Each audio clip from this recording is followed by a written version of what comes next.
আসসালামু আলাইকুম গাইস, আজকে হচ্ছে জাপানের 3 থেকে 4 বছর লাইফের মধ্যে হচ্ছে হরিণের মাংস খাচ্ছি। তা আমার বন্ধু রান্না করতেছে, রান্নার ভিডিওটা একটু দেখে।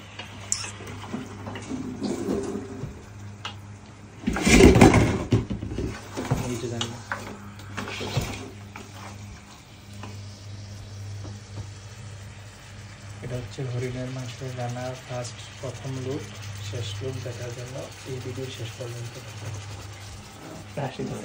যে ওই যে মনে আছে কিনা সুন্দরবনের হরিণ রান্না, হরিণের প্রথম অংশের এই হচ্ছে শেষ অংশ, এই হচ্ছে কালার, জাস্ট ওয়াও, হরিণের মাংস বলে কথা।